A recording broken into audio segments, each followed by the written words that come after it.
You are listening to UPRN, United Public Radio Network, coming to you live on 105.3 right up to 107.7 FM from the beautiful city of New Orleans. UPRNTalkRadio.com.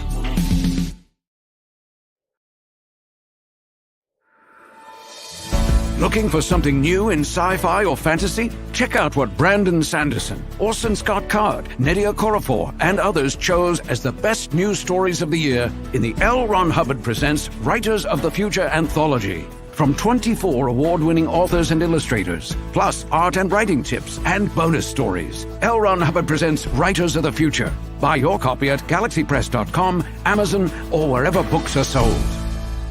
All right, everybody. It's time for you to get out and nominate your favorite podcasts.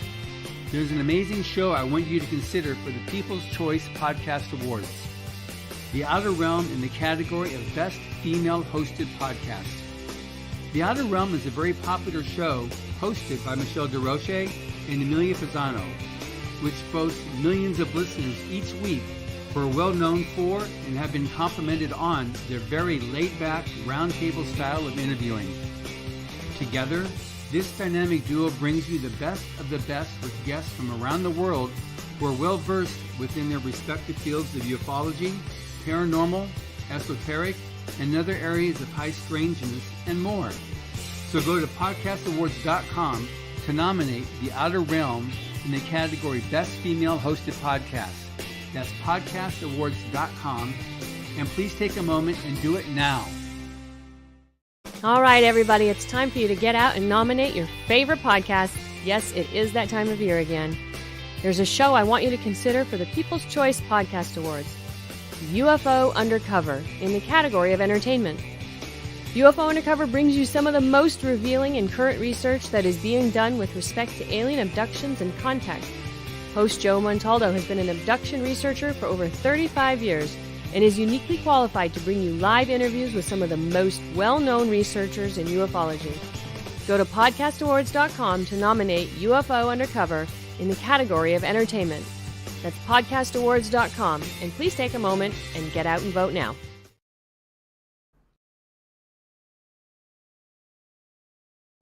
It's time for you to get out and nominate your favorite podcasts. There's an amazing show I want you to consider for the People's Choice Podcast Awards. Writers and Illustrators of the Future podcast in 3 categories: education, storyteller drama, and art. For 4 years, the Writers and Illustrators of the Future podcast has provided advice and tips from international best-selling authors, world-class artists, contest judges and winners, and industry professionals based on the world-famous Writers of the Future contest created in 1983 by L. Ron Hubbard to help the aspiring writer and artist no matter their age. It is dedicated to the future of storytelling and art by showing that it is never too late to start, and those who make it are those who never give up. Go to podcastawards.com to nominate the Writers and Illustrators of the Future podcast in any or all of the 3 categories: education, storyteller drama, and art.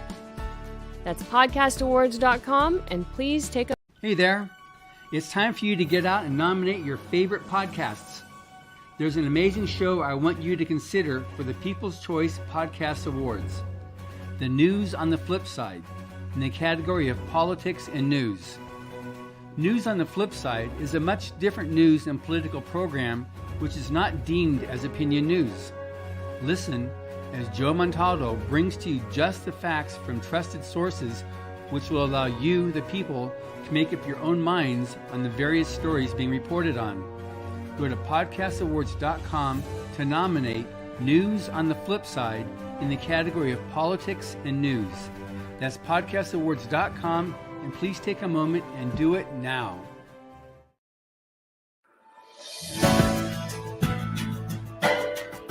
Hello, and welcome to the Writers and Illustrators of the Future podcast. This is John Goodwin, your host. This podcast is dedicated to the aspiring writer and artist and will provide inspiration and tips from top professionals in the field. If you've been listening to this podcast or are new to it, I thank you very much. I would also appreciate if you took a moment to follow it on whatever platform you use to listen to your podcasts. I would also like to mention that our next L. Ron Hubbard Presents Writers of the Future volume is now available. This volume contains 12 incredibly talented authors and 12 brilliant illustrators selected by some of your favorite names in science fiction and fantasy.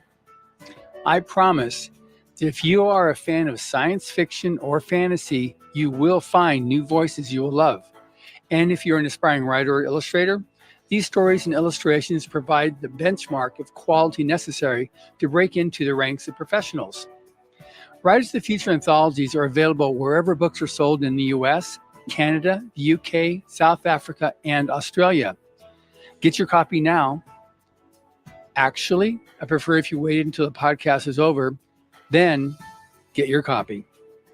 Right now, I'm at the Writers and Illustrators of the Future Workshop and Awards Week for Volume 39, and my guest is Dan Farr, CEO of the Salt Lake City FanX.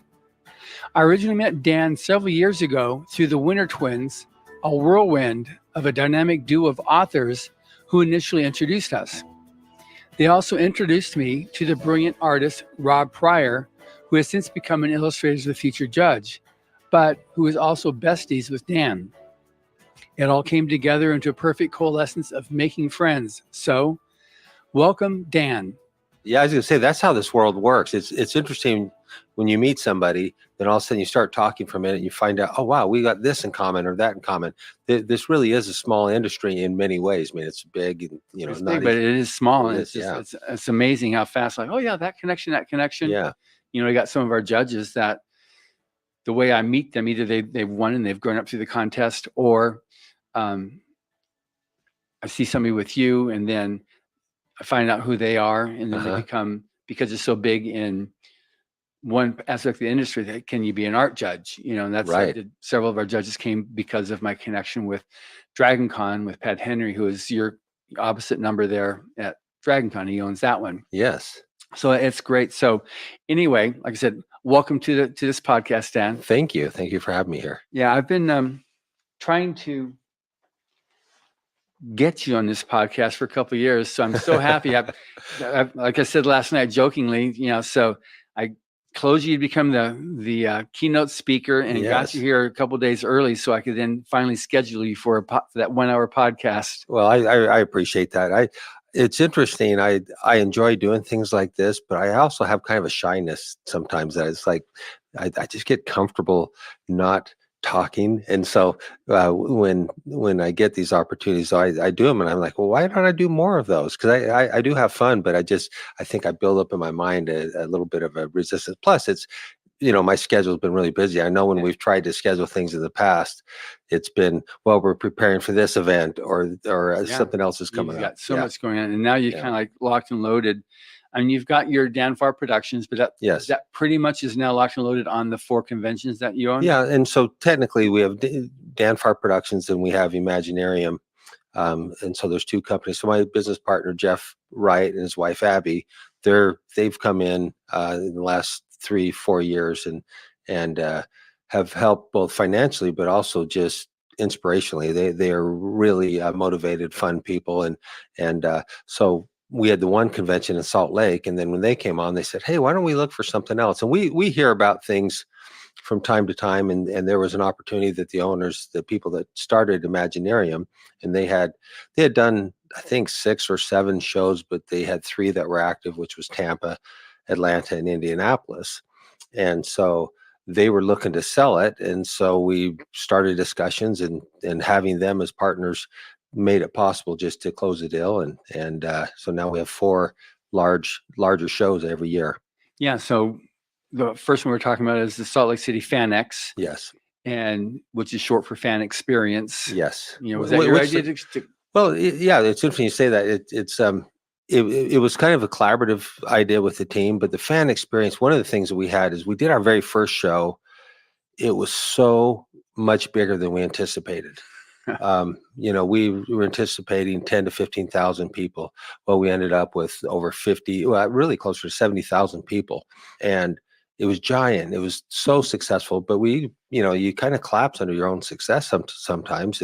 And that was something that, it took some people 2 to 3 hours to get in. And so we after our first show, the majority of it was great, but there were just some things that were just like, well, we got to improve the fan experience. And so we were looking at doing, hey, why don't we do a second show a year? And so we're looking for a spring show, but we wanted to differentiate it from the fall show. And so we did that.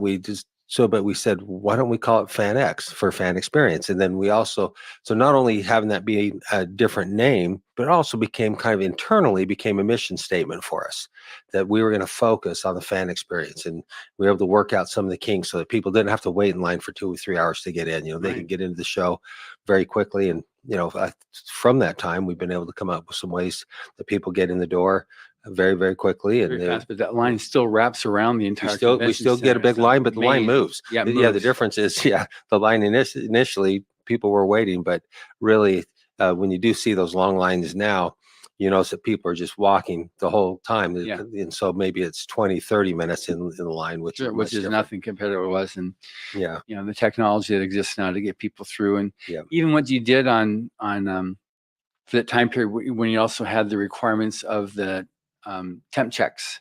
yes, You handled that, and that was amazing. That those devices that you had to just put your hand above it, didn't touch anything, and just boom, boom, boom, just get people in. Yes, yeah. No, that's something. Yeah, in this business, you can count on one thing is that things are going to change. Yeah. I did realize what it takes to run a convention, like we put on, is having a team that can adapt and not get too ruffled in the situation, because just know you can do all the planning you want and just know that things are going to change and you're going to have to figure some things out on the fly. And as you're going, you want to have people that can do that and feel like they can make decisions, but without having it just be a meltdown, because I've seen other conventions where people just the level of stress is so high that eventually that trickles down to the fans, and we never want the fans to see the people that are putting on the show running around and they've got the look in their eyes that the whole world's coming apart. No, it's just we want that experience. Once again, focusing on the fan experience, we want it to be a really good experience for the fans, and so we realize it's got to start from the top. And with our staff, I say this, we have had a lot of celebrities that have been to our shows that have commented. They say, there's something, this show here, you guys seem a little more relaxed. You seem like you got things under control, and we love the way you run the show. And really, it has come down to just having the right people, being able to centralize the decisions too. Is like, I don't have, people will tell me, they say, Dan, you look so relaxed. You're running a show here. And I say, well, you know what? I've got great people that are making decisions. Yes, I will hear about some things, but for the most part, decisions are being made all the time, and maybe not always as I would make that decision, but the fact that a decision is being made is a big deal. And I think that's something that sometimes just a decision is the best decision, whether it's one that you want to think it out for 2 weeks or something. It doesn't matter, because you're not you got to be quick and then move on to the next thing and just leave that behind you. Absolutely. And because I attend several bigger shows, it's hard for me to do like I used to do 20 years ago, or I attended a bunch of the smaller shows, medium shows, and the big shows, and it just got to now where it's devolved to the big shows. Yeah.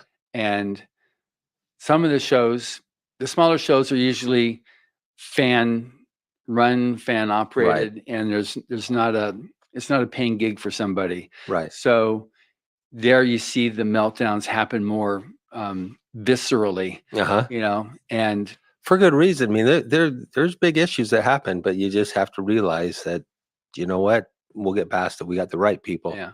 We'll get past it. If you have a team, and so you've got your team, you got a hired team of people that are actually payroll, then they're trained, they're apprenticed, they're experienced.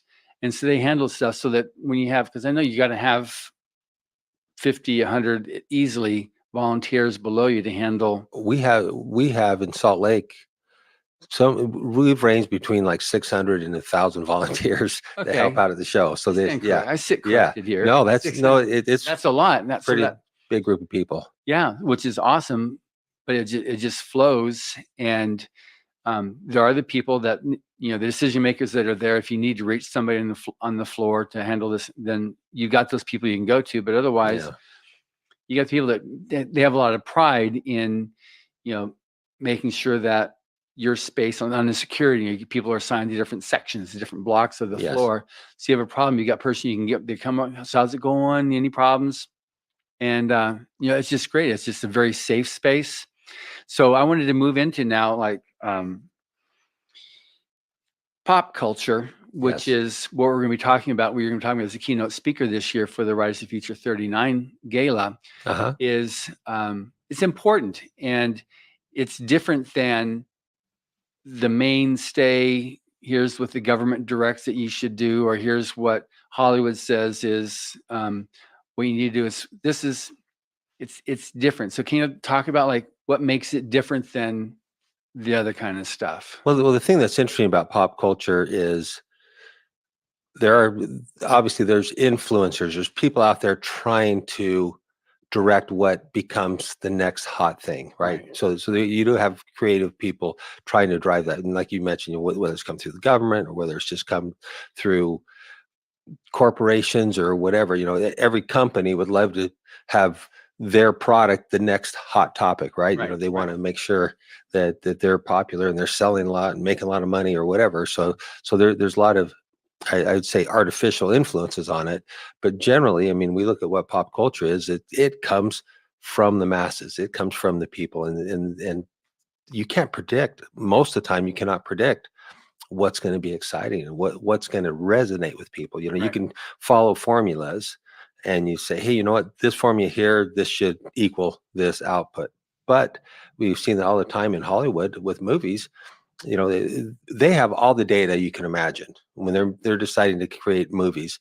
They have the data, but they still miss as often as they hit, or they probably hit a fraction of the time that they act, many times more they miss. So, yeah. So on that, I mean, I want to go to FanX, and I love FanX because I think we sell more books there than any other convention. So for me, I'm a book publisher. Exciting. So for me, it's super exciting. There's a lot of readers there, and I've gotten in because I've KSL. That's the media outlet there. So I've done a lot of podcasts and stuff with them, shows with them, and with ABC and CBS and just all the stuff there. Yes, available. And I've always ventured the question: is it the water? What about there? Because there's something there. I know BYU, literacy is a big part of that culture up there. We have more winners. We've had 3 of our judges from BYU. I was a guest speaker once under Brandon Sanderson, and that was the year that I invited him to become a judge. Yeah, I cornered him, wouldn't let him leave until he said, "Okay, nice. Uncle." But he said, "Yeah, I was an honorable mention in the contest myself." But Orson Scott Card, Dave Farland, and now Brandon Sanderson. So I just love the people up there. I've visited every Brigham University, Utah Valley University. I've spoken at both of those, and just amazing the amount of attention on literacy and education, on reading that exists there. And I think it's also part of the culture from Latter-day Saints too. Sure. Just family, home, literacy, education, whatever it is, it really works from my perspective on getting people to want to buy our books, all of the 100 books that we have. So with that, what do you suspect? Because now you've got 3 other conventions too. Yes.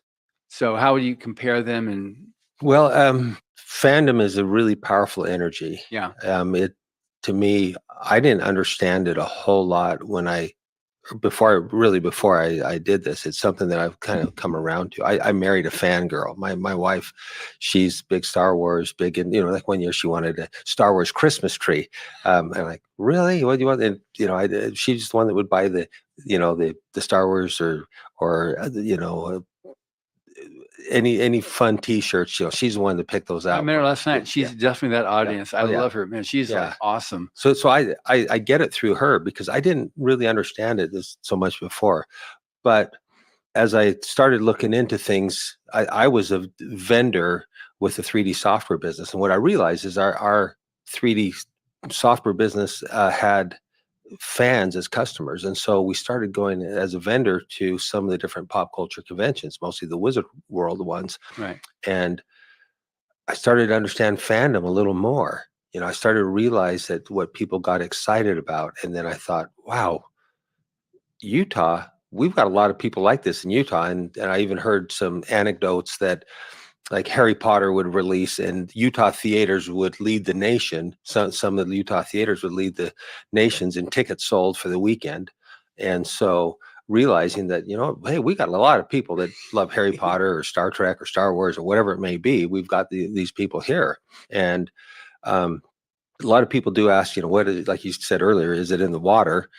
I do think that there's a belief in many people there because, you talk about the predominant religion there, the LDS Church, at best, it's half the population. So you can't say the LDS Church and then have that reflect on everybody because it's, really Right. it's at best half, a third to a half of the population may be influenced by it. But if you look at what that belief system is a belief in something more, Right. something more than your eyes can see.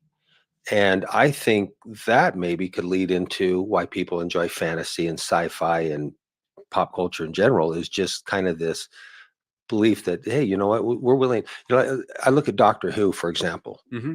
Doctor Who fans are some of the most passionate, excited fans. And what I see the equation there is Doctor Who is also the show that does some of the craziest things, like you really have to suspend disbelief to watch and enjoy Doctor Who. And so I think when people are tapping into that creative, imagination, Right. I think it's allowing them to really become vested in what they're watching or reading or whatever. And so I think there's that level of people. And I also think that there's just a high level of industry and creativity with people.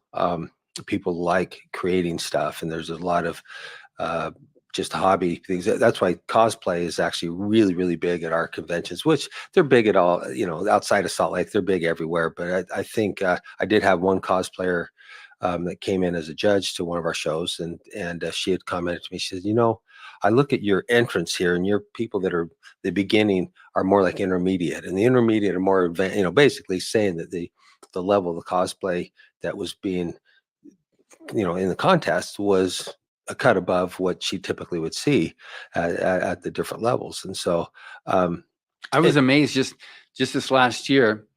Whole families dressing up, It's so fun. big families, all in light costumes. They're all there in the whatever the particular movie or thing. The Waldo, they're all dressed up in their red and white T-shirts, and it's like, a huge family, grandparents, parents, kids, all dressed up. Multi-generations. Yeah, all dressed up in that same, or what are the blue people? From Avatar. Yeah. Their whole family again, same thing. Just it's amazing. I sent some pictures to you that I had, that I took there. I was like, oh, this is so cool. Right. No, it's impressive, and and the fact that the families can get together and find that common interest, because there are so many things. I find with my family, it's hard for us to centralize on something we all like. We all have our devices. I say vices, but our devices. It's easy for us to get pulled into whatever it is that's pulling us into this phone or the TV show or something. And so when you can find something that's common, it really is exciting to be able to do it together as a family and be passionate about something in common. And that's the one thing I really have loved, is to see the multiple generations of people come to the event. And even though they may not all love the same TV shows, they could all still celebrate fandom together. Yeah. And so that's really a lot of fun. And you see groups too. One thing too, the planet has gone very divisive. Yes. And there's a lot of friction, and there's a lot of left versus right. And it's being created by somebody or somebody's, just to put people constantly fighting, Well, even if you look at it just from the standpoint of people doing it just to get ratings, that they may say something that they maybe truly don't believe, but they're saying it just because they know it's going to be inflammatory and it's going to get shares and likes and whatever. So, I mean, just even from that, I do believe that there are people out there that are not looking for our best interests at heart, and so they're willing to share things. But there are also people that are just self-centered, opportunistic, and saying, hey, if I go out and I say this, I'm going to get so much visibility from this, and I can make money because I can sell ads or whatever. So, but yeah, I'm sorry, I didn't want to cut off where you're going, but I do think that your point is very valid, that there is this divisive energy, and we can all feel it coming out there. Whatever the motive is, it's there. Yeah. And even when you go, and I'm saying this very lightly now, but even sporting events, you've got A versus B, and you got a winner and a loser. When you go to these pop culture events, there's not winners and losers. Yeah, that's what's good. There's heroes and villains, and they still get along. Yeah, everybody gets along there, and it's so different than anything else out there that's available. And if you've not been to one of these events, if you've not been to Salt Lake City FanX, I've not been to your Tampa or Atlanta or Indy conventions, but I'm sure they're the same concept, same energy. Yeah, that it's truly an experience worth tackling just to see what it's like to go in there. And there's so many things, just seeing so many people enjoying, and there's people of all walks of life come in there. There's no judging. It's now been set up there. So it's kind of like been worked into the conventions that there's no judging and no shaming, and that there's the various security over the place to ensure it's kept that way. But that's what it is. It's all about, pop culture, and sharing and enjoying it. And you go in some of these panels, the ones that you go to where you introduce some of the characters we'll talk about, and you look at the hall. I remember the first time when I said, "What's this?" And I started seeing pictures like, 5,000 people? Yeah, about 5,000 people in our main ballroom. And it's packed. Yes. And they have to close off people coming in because the fire marshal says, no, you can't have more people in there. Right. That's just crazy. Yeah. No, it is. It's fun to see the energy of people celebrating pop culture. I had no idea that it was this powerful. So I mentioned I was a vendor at some different, the Wizard World shows or whatever with my 3D software business. I could feel the energy there, but I didn't really get it. It took me a while. And then when we started producing the shows in Salt Lake, that energy started to make a lot more sense to me. And I realized that it was so much more, I kind of thought, hey, we'll put on an event. It's kind of like, you have the gun show, or you have, the bridal show, or you have a car show or whatever. It comes and it goes, and that's it. What I realize is this is so much more than that. This is something that people prepare for the day after they leave it. They go to a convention, then all of a sudden they're preparing for next year, and they're trying to decide what 3 cosplays they're going to have, or what are they going to do, and they look forward to it. It's become such just a powerful energy. In fact, there's things that people meeting there that they maybe didn't socially they struggle a little bit, but then they'd come to the conventions and find people with common interests and make friends. And even we've had people that have got married because of the event, and also we've had people get married at the events. So it's definitely something that is a counterbalance to the energy we talked about, where people, the divisiveness. I do think that this is something that's very inclusive, but also it is something that is very it brings people together, and we can all celebrate. It doesn't matter if you're multimillionaire or if you're almost homeless or whatever, where you are on your economic scale, you can still get together and enjoy Star Wars or Star Trek or Doctor Who or Harry Potter or comic books or anything that you like. You'll find people with similar interests there. Yeah. How many different vendors do you have there at FanX? It's huge. It's about, I'm going to say 900-ish, but that could be 1,100. It could be 800. I don't know. I think we're at least over 900. But there's vendors so and much. artists. There's so much to see and do, and you've got your artists. If you're into art, you got artists there that are like, "Hey, see me, look at me." There's authors with that I'm going to come out and trying to get themselves known. Yes, we're there obviously as a publisher, but you've got I mentioned earlier at the intro, Rob Pryor, Yes. just an amazing artist. He paints And entertainer. Yeah. He's got his headphones on playing his rock music. And he's there with both hands going with 2 paintbrushes and Yes. eyes are closed and he's just painting. He's like, whoa, how's he do that? Yeah.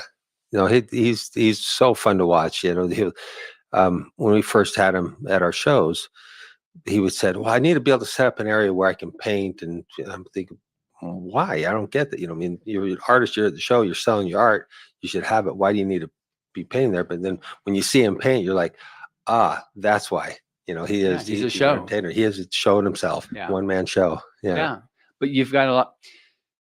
There's another show too that I attend. Don't sell nearly as many books at because it's all Hollywood's kind of like taken over quite a bit, and so it's a means of introducing the next movies, the next generation of television, and get people endorsing it. So they then take it and they'll share it, they'll post on it, they'll comment on it, and create that groundswell. The media buzz. Yeah, and they create that buzz from that.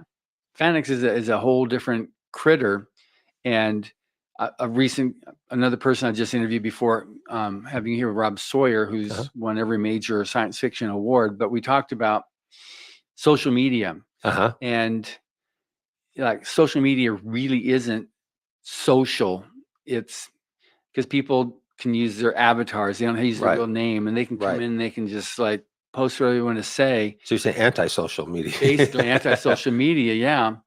But when you go to like FanX, it really is social. You're in front of people, you're seeing people, you're interacting with people, and it's people that are civil and enjoying. You're on a common ground that you can share, and it's much broader than just you and your sister or your brother or your wife, husband, best friend. Literally, you have what, 120? Well, it's over 100. If you consider all the people that get in free, and like I'm saying, kids, and because we do let kids under 10 in free, and we do have we invite teachers, and anyway, I'd say we're in that realm around 100,000 people. Yeah, I mean, so that's a lot of folks there, and to go in there and not get any grief is like so cool. There's so many vendors there. You can get you don't have to wait for 2 hours to get your cup of coffee. You don't have to. You can go there because there's a lot of stuff, a lot of people, a lot to choose from there, and it's like the city comes together to help celebrate this convention.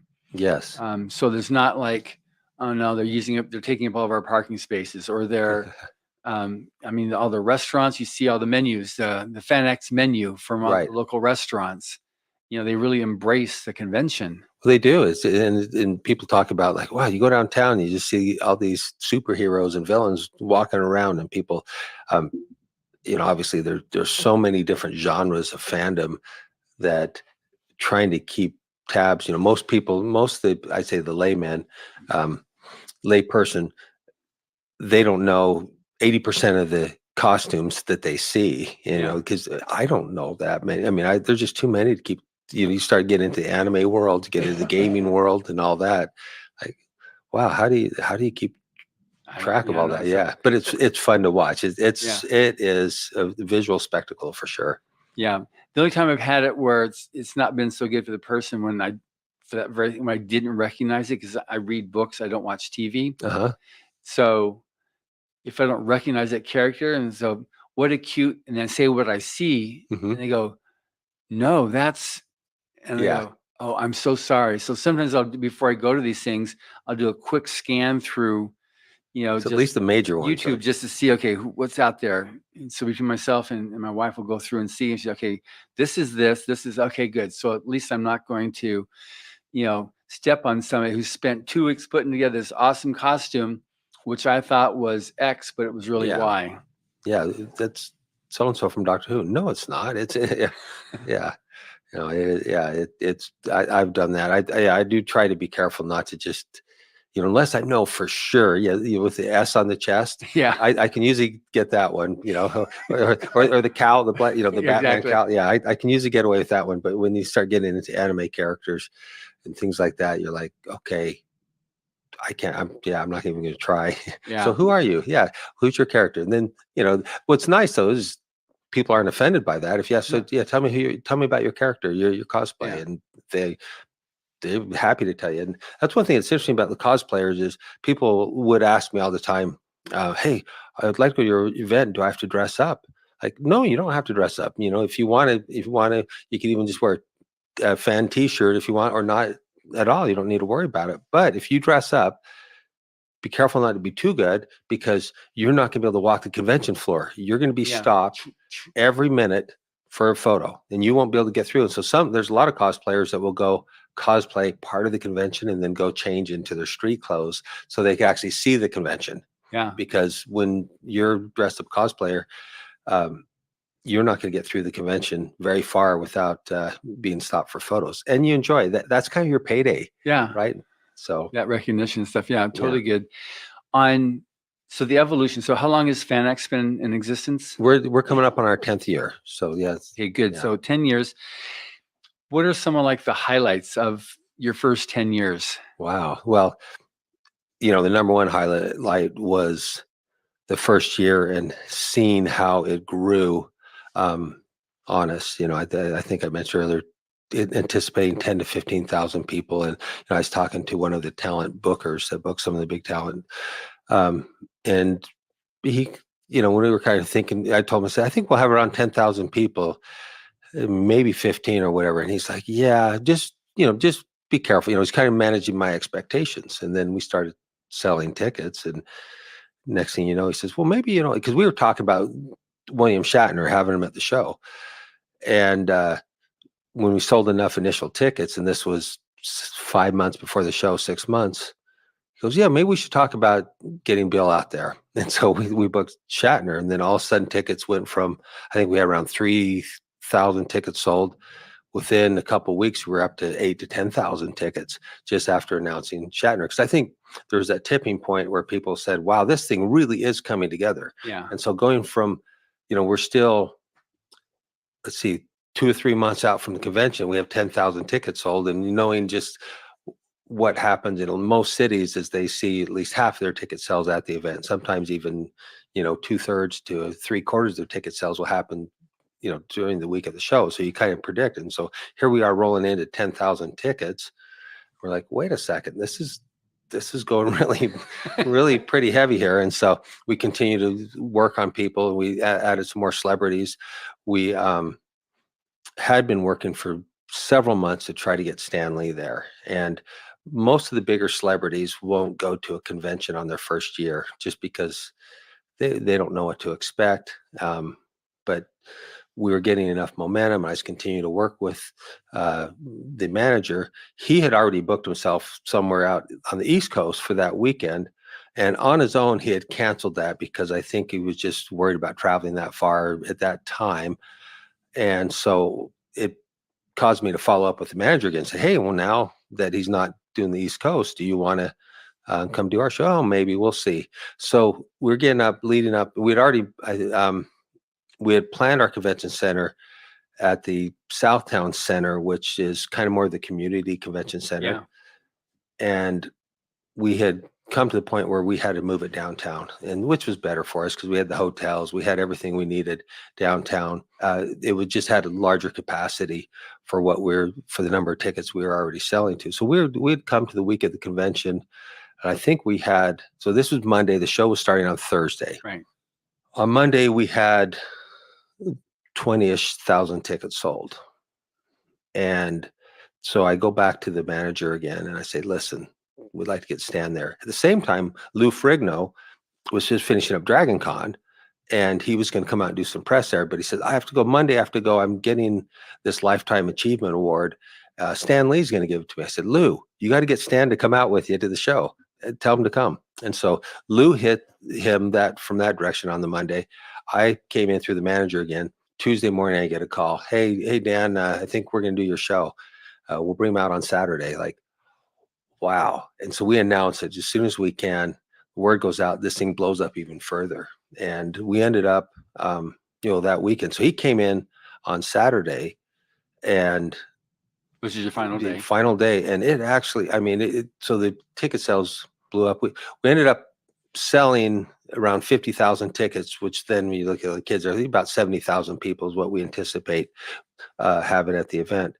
That just so far exceeded what we anticipated, but it just was that perfect storm, the way everything came together. And even the fact that, had we been able to announce Stan Lee 3 months before, I don't think we would have that same impact of like, okay, this crescendo, this amazing thing happened. We got to announce him the Tuesday before he was there again on Saturday, or maybe Wednesday by the time we got to announce. I can't remember if we did it Tuesday or Wednesday, but we announced him on to get him there on Saturday, and he came out busy as can be. In fact, we had a schedule planned for him probably around 5 or 6 that evening. And his manager's like, he can't leave. He goes, look at this line. We got too many people here. We got photo ops. We got this and that. We can't go. And I said, at that time, our ballroom was only 3,500 people. And the staff was coming to me saying, Dan, you got to help us. You got to get him to get in there. And I said, listen, you've got a ballroom full of people. Can we just get him to come in and say hi for a few minutes and maybe 20, 25 minutes? Yeah, okay, we'll do it. We got to go. Let's go do it now. So we take him in there. He goes in the ballroom. The manager leads the way. The manager walks in. His eyes just explode in his head. And he looks at me. He goes, Dan, can you believe this? Look at this place. It's crazy. 3,500 people, because I'd been to some conventions where they were in 500-seat ballrooms, 1,000-seat ballrooms. That's what they were used to seeing. 3,500 people screaming, nuts, just crazy. And he pulls his camera out. This is the manager. He goes, Dan, I can't believe this. This is so crazy. And he's so excited. Stan gets up. He's really energetic. The next time Stan came back to our show a year or two later, he told people, he goes, I want you guys to know. Well, okay, I'm going to back up 1 second. We also had, when Stan came in, he came in like around noon or 1 o'clock on Saturday. So wasn't even there for the morning. The governor picked him up at the airport. So they governor of Utah. Yeah. So they pull up. I guess they stopped the plane on the tarmac. They let him off the plane on the tarmac before he even gets in the car. The governor picks him up that way. And so the next time he came back to the show, he tells the crowd, he says, you guys have the best comic, can use a different con word, but comic convention, it's the way I need to say it, but comic convention anywhere. And I don't know if he said that to, he says that to all the girls, but he did say it to our group. And that energy that I think that was exhibited through that group of fans, I think it just stood out. They wanted to keep coming back. We had him booked another time, and I think it's healthy. He wasn't able to come back. But at that time, he says, hey, is my friend the governor going to pick me up again? We had him on TV. We're interviewing him on TV, and he asked, he goes, yeah, you going to have my friend the governor pick me up again at the airport? But yeah. When he came back again, was it up to the 5,000s? Yeah, I think we did have the 5,000 when he came back the next time. Yes. That's so awesome. Yeah. So I'm just curious, do you have a best story of, like they're the manager, but were the actors themselves were shocked to see the reception that they had from the fans? Yes. Boy, there's a lot of them. Well, several. I mean, this is so cool. This is pop culture. This is fandom. I've never done this type of an interview before, so this is totally great.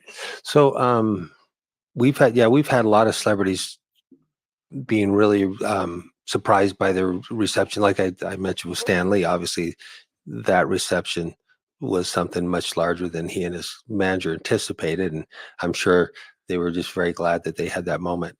I also remember on the first show, I was talking to Lou Ferrigno prior to the show. And I said, hey, we want to put you in a Lou Ferrigno was the Hulk. Incredible Hulk. Yes. Yeah. I said, we want you to do a panel, and what size of room are you used to doing for a panel? He says, usually a 500 to 800 seat room that'd be really good for me. Yeah, and I said, okay. Well, we ended up putting him in the 3,500 seats. He filled it, and so that was probably one of the larger panels that he had. We had Timothy Omenson from Psych, and he went out to sign at his booth for the first time.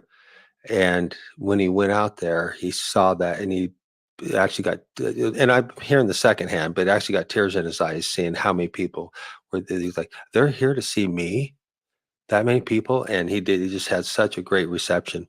There was one couple or a team or something like that I heard. I think it was with FanX, where they were behind stage, and then either they came to the panel or whatever it was, and they were just like totally like just blown away. Yeah. Well, it is a very large panel room. It's typically clearly larger than what we were seeing when I was doing the conventions prior to our convention. You know, like I mentioned, a 500 to 1,000 seat main ballroom was kind of the standard at that time. And so for us to go up to the 3,500 seats, and then, you know, now to the 5,000 seats, you know, that's definitely a big room. Even our panel moderator, he was doing a little movie in Utah at the same time.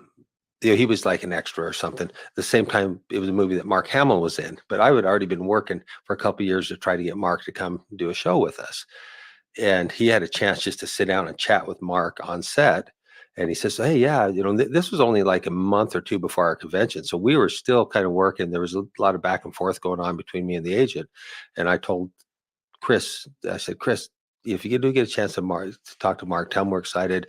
We're also looking at renting the arena across the street from the convention center to do his panel. If he'll come out, we'll do his panel there. So we did his panel at the, you know, where the Utah Jazz play. Yeah. And he had over 10,000 people at that panel. And that was gigantic. But when Chris was talking to him prior, he said, yeah, we probably could get, 5,000 to 8,000 people in this panel for you, because I'd already kind of armed him with the idea of us doing it at the arena.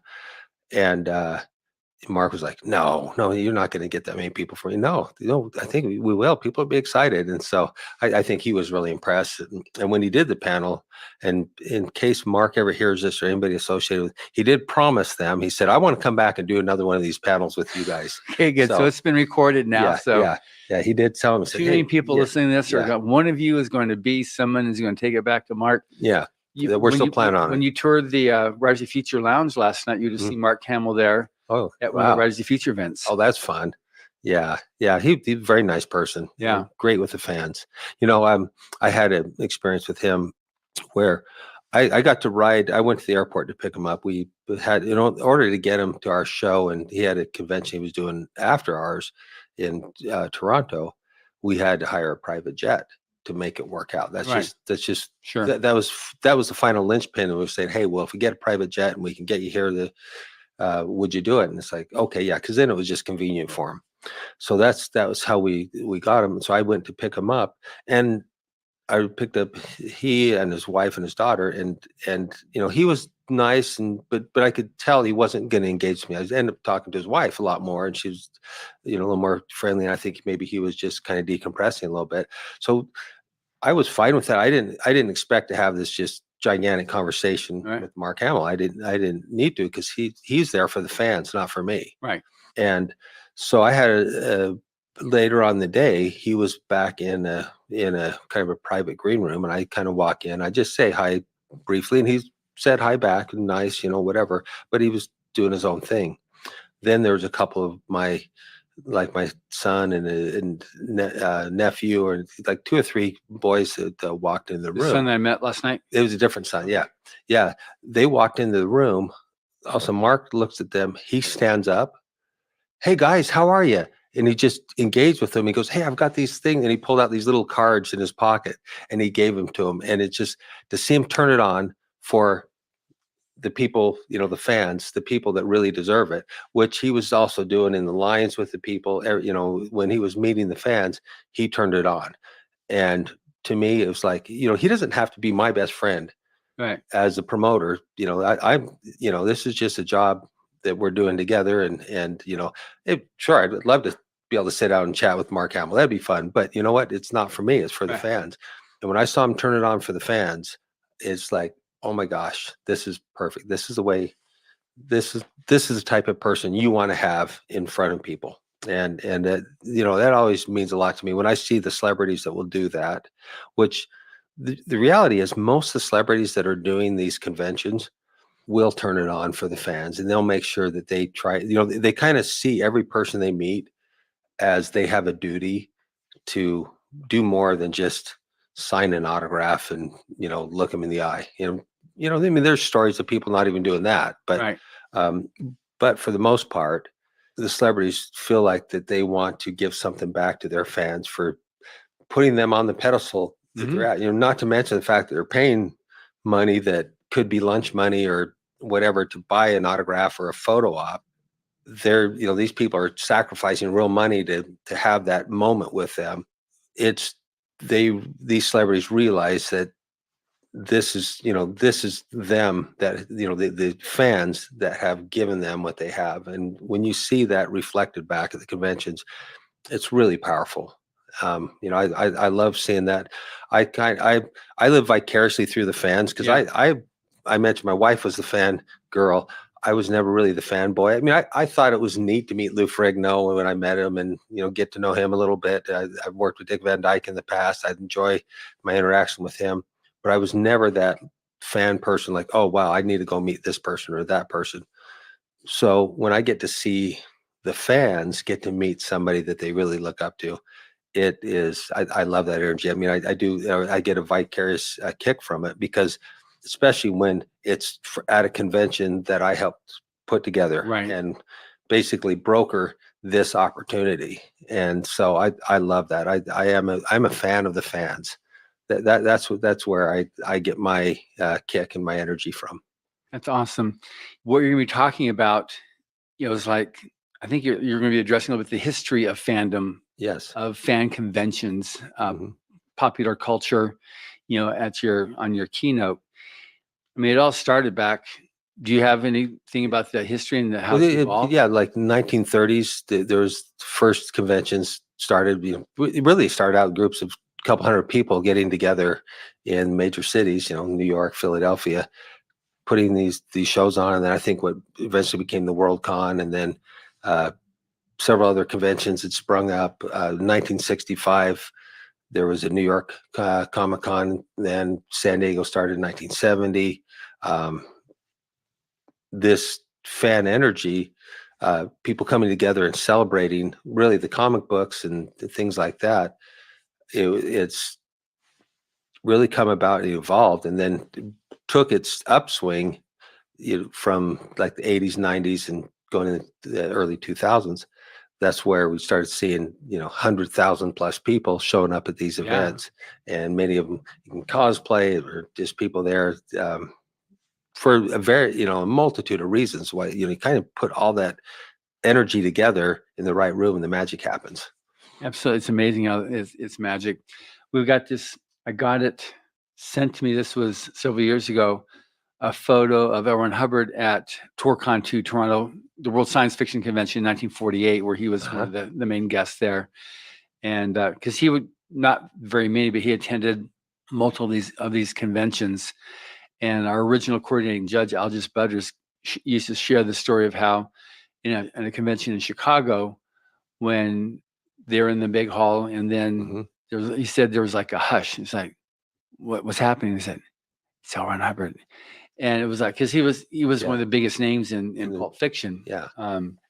And so he said it was just for him, he said it was just like electrifying when he came up, then he came on stage and was talking to people.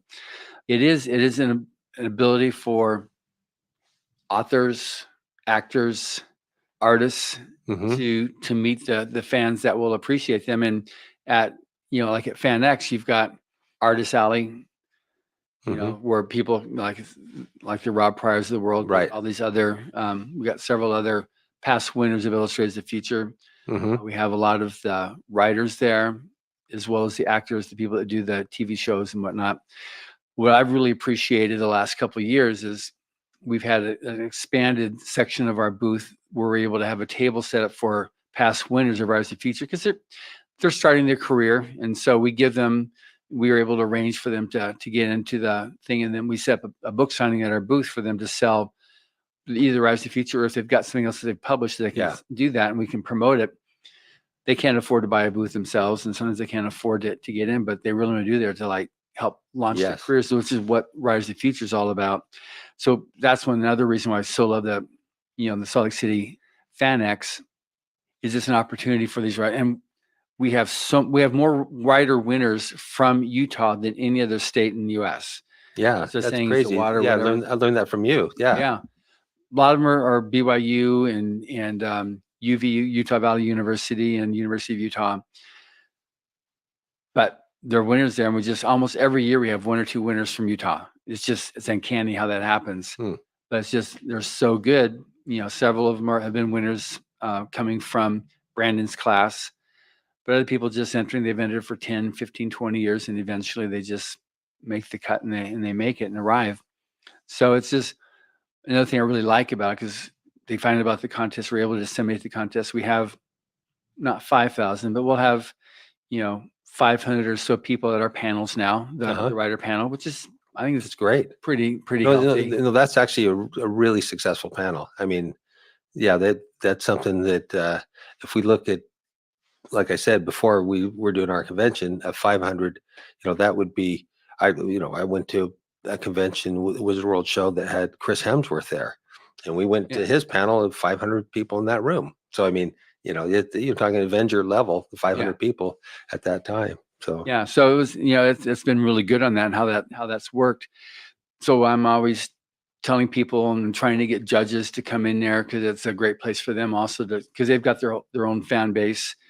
You met last night Joe Montaldo, who's got the United Public Radio Network, and he went there and he was just coming as a guest of me, and he's walking around. All of a sudden, people recognize him because he's really he's very, very popular. He's been doing this show for 25 years. He's got The Centralists, which is politics, UFO Paranormal, which is that, and then Science and Beyond, which is that, because he's also an engineer.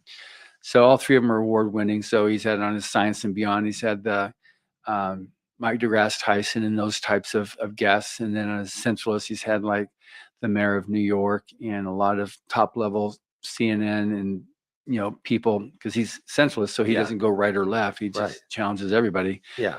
And then UFO Paranormal. When he went there, he went and checked out the lightsabers, and one of the vendors there, he talked to him, and so he gave 30 lightsabers to him to give away on his show.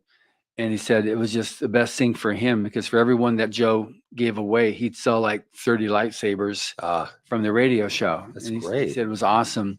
So he obviously wants to come back again, just because he really enjoyed the fan experience. But it's just amazing what happens, the synergy, and how this connects to this, connects to this, connects to that. And it grows because it's not divisive. It's just about sharing, common pleasures. Well, so here's one thing that's interesting that really is kind of at the heart of the keynote. This energy, everything that is what these events are, starts in somebody's head. You think about that creative energy, those stories that are being told, the art that's drawn, whatever it may be, are the impetus, the power behind this fandom. And so really, as the writers who are listening to this, to realize that you guys hold the key of this glue, this future glue that's going to be created. It's been created by people like you in the past. It will be created by you in the future. You are the writers of the future, writers and illustrators of the future. You guys are creating that glue that people get excited about, that the fandom is built up on. It's not the magic way that we run our events, or we have a great facility in Salt Lake. The Salt House is a great facility.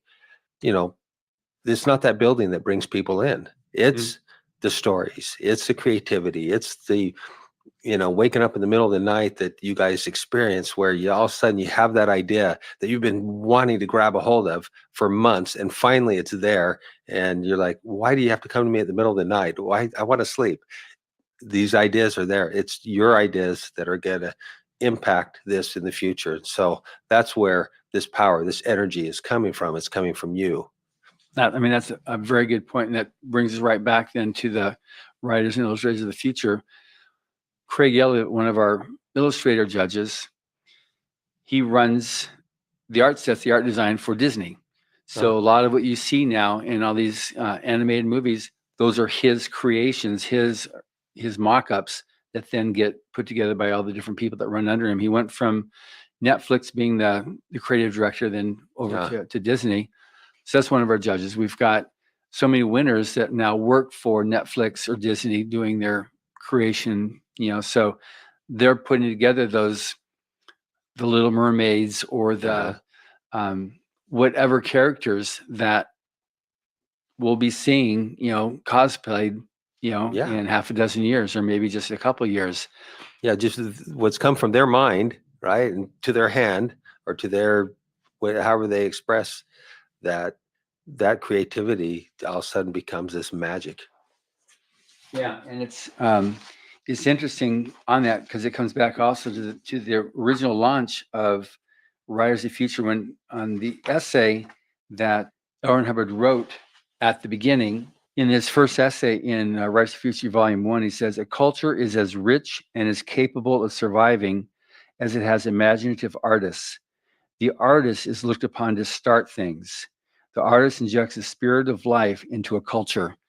And that's totally, because he's talking about artists and authors there. Yes. And so that's exactly what we're talking about there is these artists, whether they be, on canvas or on paper for the stories, they are injecting that spirit of life into a culture. And that's totally why he's created this contest and continues to endow it now 40 years later. It's amazing. So we've got winners this year from 9 countries. So we have illustrators from China, from Vietnam, from Korea, and writers, and from UK, and from Romania, and from Costa Rica, Canada, and the US. Wow. But anyway, so it's it's open to anybody because it's free to enter the contest. And the only requirement is that you can't have been previously professionally published. So there's all the judges ever see is the art and a number, so they have no idea of nationality, of ethnic, of sex, of age. It's just, can you write a good story? Can you do good art? That brings the winners together.